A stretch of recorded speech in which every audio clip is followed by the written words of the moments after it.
Na jutre bude slunečno i bar ceplo zo slabim južnim i jugovostočnim ljebo premenljivim vitrom, a vozdušni pritisok bude kuz nad normalu.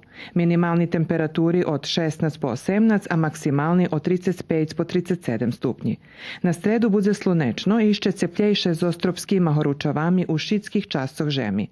Maksimalni temperaturi na juhu i juhozahodze Srbiji budu od 39 po 40 stupnji.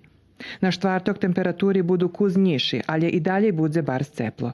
Na štvartok poznjejše po poladnju i pred večarom pohmarenje zalapi juhozahodni, centralni i južni predjili Srbiji i prinješe slabi dišć, ljebo lokalni zapori zo s hirmenjom.